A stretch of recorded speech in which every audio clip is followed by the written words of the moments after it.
dulu ya. Kita absen dulu kehadirannya ya. Kita absen dulu kehadiran teman-teman mahasiswa. Sudah hadir ya? Melsa kemana? Acara ya. Oke.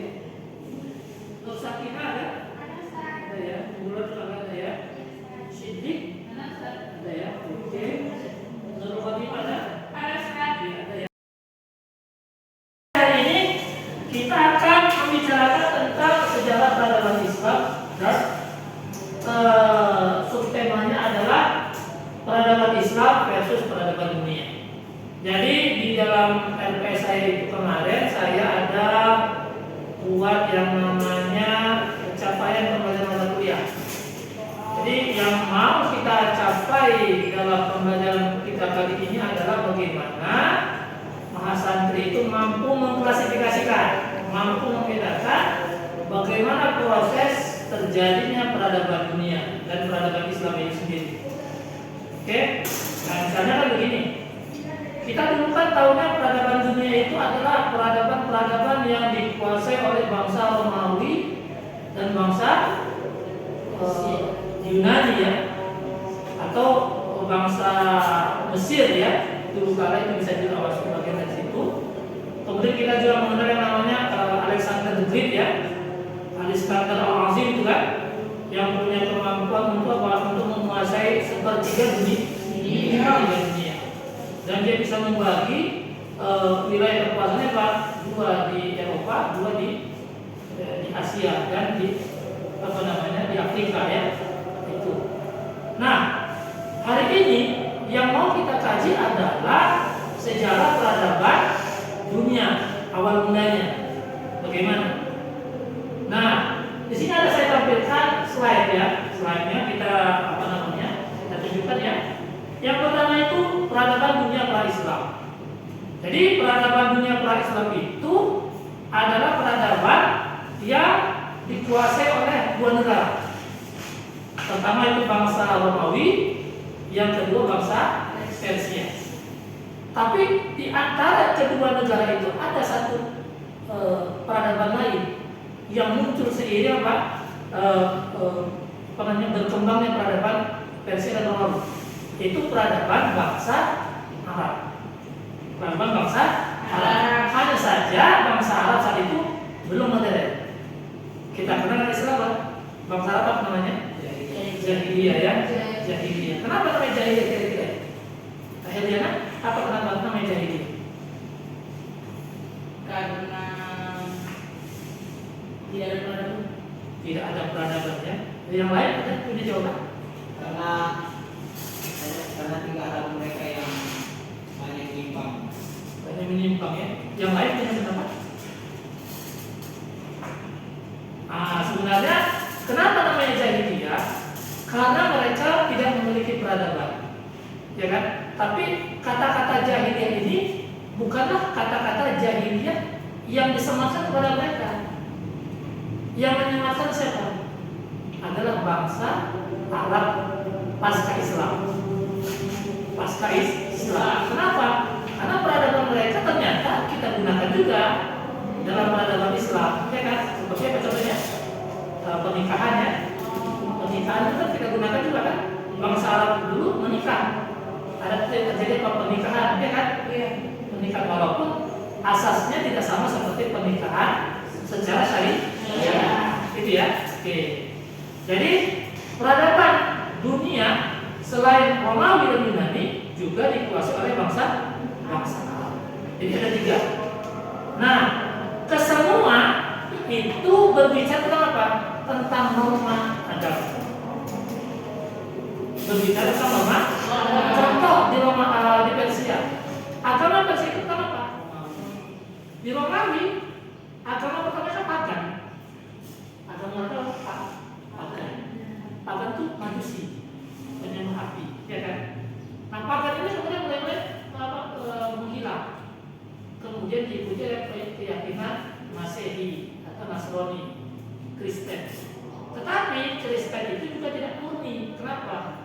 Karena di antara paham agama negara dengan paham agama penganut yang membaca membaca kitab itu mereka menyatakan terjadi perbedaan paham sekitar apa wujud Yesus, wujud Isa Al-Masih, ya kan, tentang ketuhanannya.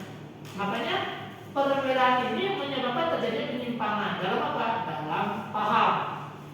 Artinya paham agama pengikut kegiatan yang menyatakan tidak setuju dengan paham negara melakukan yang namanya apa?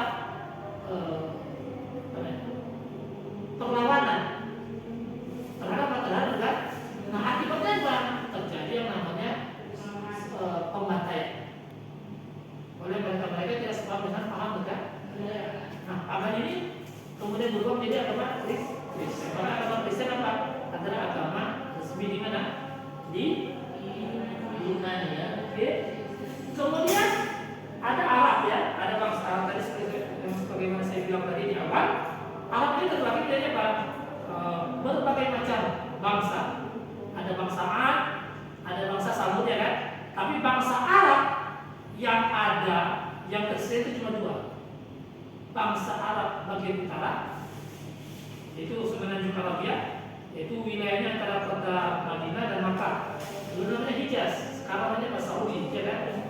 Kemudian ada bangsa Arab di wilayah selatan.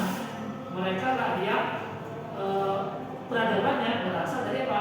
Kerajaan-kerajaan di masa lalu, seperti kita kenal kerajaan Ratu Balkis. Ya kan, siapa ratunya? Siapa nama kerajaannya, Pak? Kerajaan Sabah. Kerajaan Sabah. Ada kerajaan Ma'in, ada kerajaan Amaliko. Amaliko itu apa? Orang-orang yang sifatnya apa? Raja-raja, raksasa, bangsa-bangsa raksasa. Nah, itu makanya kalau kita lihat peradabannya hari ini apa? Kalau kita datang ke Georgia, apa namanya? Ke beberapa negara itu ada muncul namanya apa? Bentuk-bentuk rumah, ya, rumah-rumah di pegunungan. Akhirnya bangsa mereka, Amaliko. Nah, itu ya. Nah, jadi bangsa Arab itu juga mengalami perubahan dari jahiliyah menjadi tidak jahiliyah. Kapan itu terjadi? Ketika lahir Nabi Muhammad SAW. Jadi ketika Nabi Muhammad SAW itu lahir, nah bangsa Arab itu mulai pelan-pelan terjadi perubahan. Apa perubahannya? Dari jahiliyah menjadi apa? Modern, ya. Jadi modern. Nah, istilah modern jadi dari kata-kata madani, ya kan? Al-insanu madani yang berkobay. Jadi manusia itu termodernkan kenapa? Karena peradabannya. Jadi peradaban Islam itu muncul kapan? Ketika Nabi Muhammad SAW itu lahir, dimulai dengan apa namanya, penghancuran tentara Abraha, ya. Allah Subhanahu Wa Taala mengucapkan burung ababil, kemudian menjadikan Nabi sebagai Rasul, menjadikan Muhammad sebagai Rasul dan berdakwah kepada kabilahnya, kepada kaumnya secara tertutup dan terbuka. Nah, kapan didakwah secara terbuka? Didakwah ketika terjadi pengumpulan kerabat Nabi di Bukit Safa, di mana saat itu apa? Abu Lahab melaknat Nabi, ya kan, mengatakan, ya Muhammad, ada jama'atan, ya Muhammad, apakah karena ini saja engkau mengumpulkan Nabi? Akhirnya Abu Lahab menilai perbuatan Nabi Muhammad tidak benar, menyimpang dari paham agama bangsa Arab jahiliyah. Tetapi Allah memberi apa? Memberi laknat kepada siapa? Abu Lahab, dengan mengabadikannya dalam surat Al-Ahzab, ya ada inilah tanda di mana Nabi Muhammad berdakwah secara terang-terangan hingga Nabi Muhammad harus hijrah ke Madinah dan membentuk negara Madinah, ya kan? Namun ketika Nabi hijrah ke Madinah membentuk negara Madinah, sistem pemerintahannya adalah berasaskan musyawarah. Nabi sudah membentuk sistem ketatanegaraan dalam kota Madinah pada kehidupan yang tidak. Mana musyawarahnya? Ketika Nabi membangun Masjid Nabawi dan menjadikannya sebagai apa? Ruang ibadah dan ruang musyawarah. Maka ketika Nabi memutuskan kebijakan, semuanya tidak boleh asal-asalan. bangsa Nasrani boleh tetap kepada keyakinannya, ya kan? Seperti hari ini tidak ada pemaksaan dalam agama.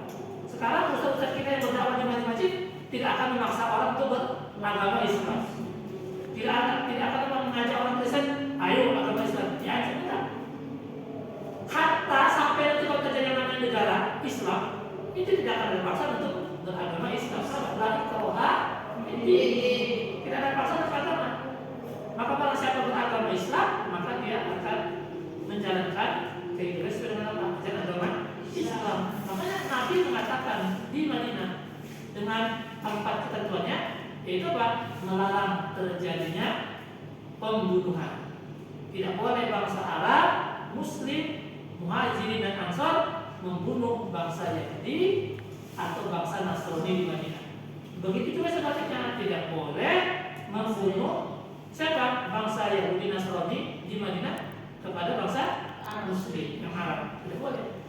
Kemudian ketika terjadi tindak pidana kriminal, contohnya apa? Pencurian, hukumnya tidak sama. Itu apa? Hukum syariat Islam. Artinya siapa yang melakukan tindakan kriminal di negara Madinah saat itu, maka dilakukan penetapan hukumnya, yaitu apa? Memberikan hukuman yang sepantasnya tanpa pilih-pilih. Artinya di sini tetap diberikan apa? Contoh real dalam kehidupan umat yang sesuai dengan jalur syariatnya. Tidak memaksakan dan tidak juga mempersulit keyakinan lah. Itu ya. Kemudian Nabi wafat dilanjutkan oleh dinasti-dinasti selanjutnya seperti apa? Seperti Bani Umayyah, ya kan?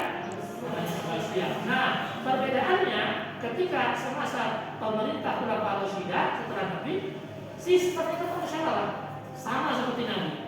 Begitu berganti kepada dinasti, maka sistem pemerintahnya adalah berdasarkan kekuasaan yang diberikan oleh keluarga.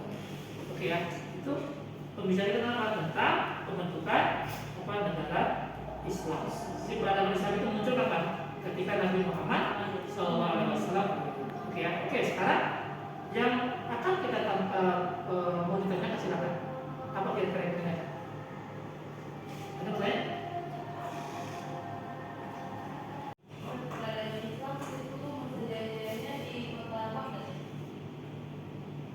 Ya, jadi Islam itu di Baghdad itu berapa tahun itu?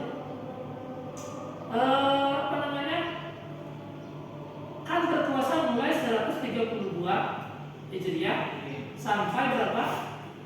500 atau 656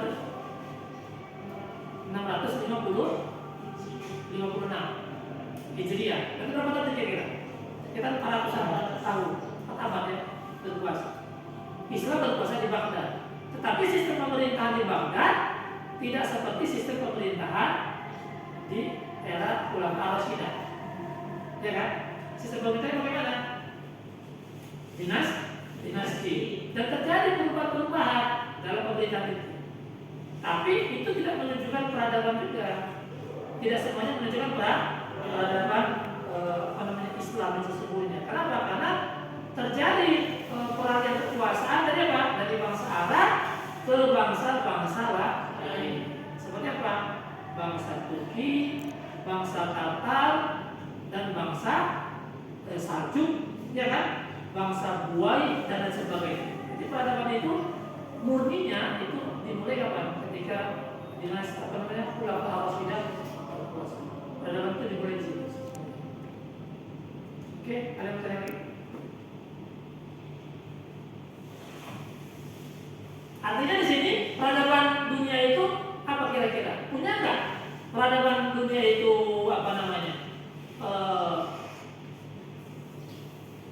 sumbangsih dalam peradaban Islam? Ada nggak kira-kira? Ayo, ada nggak? Ada nggak? Kira-kira peradaban Islam, peradaban dunia sebelum Islam terhadap peradaban dunia. Ada nggak sumbangsih? Ada seharusnya.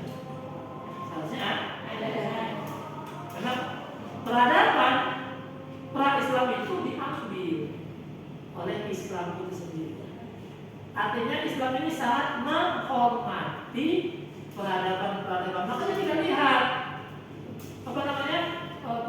prasasti bangunan-bangunan di zaman sebelum Islam itu tidak pernah dihancurkan. Di Spanyol bagaimana? Islam dihancurkan, ya kan? Ya kan? Tetapi orang Spanyol setelah mereka berkuasa tidak menghancurkan semuanya, meninggalkan. Untuk apa? Sebagai bentuk sejarah. Itu Spanyol contohnya. Di Mesir itulah dihancurkan. Perang salib ya, antara siapa? Salahuddin dengan siapa? Dengan tentara Inggris dan Prancis. Tetap ada yang namanya apa? Peradaban yang ditinggalkan oleh mereka itu. Kira-kira peradaban yang paling populer ditinggalkan apa? Dalam perang salib apa?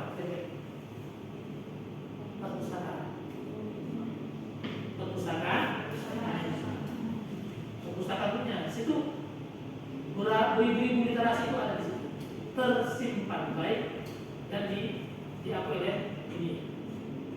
Apa itu? Alexandria. Apa peradaban lain yang ditinggalkan? Tembak tinggi. Apa namanya? Namanya Quran. Apa itu Quran? Sebenarnya benteng ya, benteng tinggi itu tetap ada, tidak dihancurkan. Walaupun yang berkuasa saat itu adalah Solibio ya, karena Solibio itu dominan, menang timbang Islamnya menang. Itu. Ada pertanyaan lain? Kira-kira?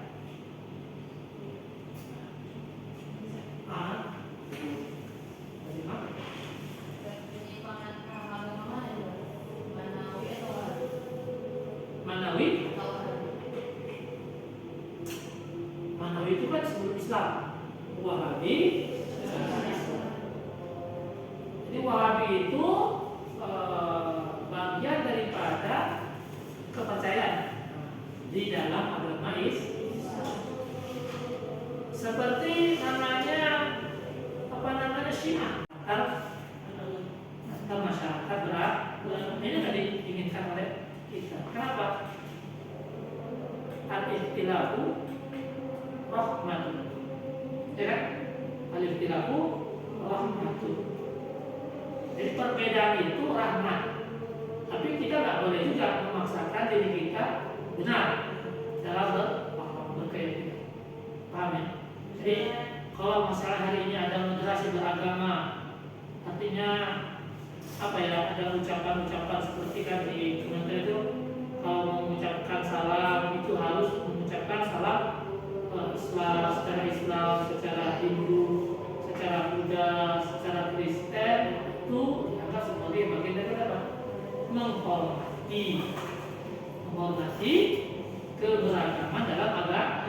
Ini biasanya beragama minimal 5 ya: Islam, Kristen, Hindu, Buddha, Konghucu. Buddha itu termasuk ya. Tapi ada Kristen juga ya, ada Protestan, ada itu minimal 5 ya. Nah itu boleh ada. Maka kita melakukan yang namanya toleransi beragama. Nanti kedepannya ketika kita menjadi seorang keluaran daripada kampus kita ini, ya kita harus fleksibel. Tidak boleh namanya kita mengatakan kita yang paling benar, itu tidak betul.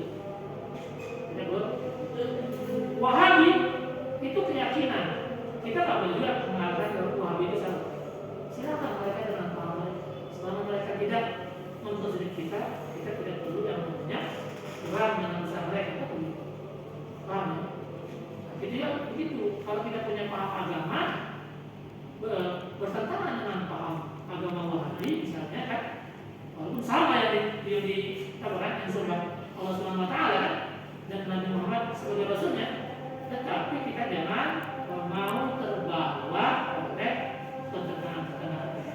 Itu ya kira-kira pertemuan kita hari ini. Artinya keberagaman dalam agama adalah mutlak, niscaya. Sebagaimana firman Allah, la ikraha fid din, qad tabayyana rusydu minal Artinya orang-orang yang diberikan rushdun itu tidak boleh yang namanya tersesat dalam memahami agama.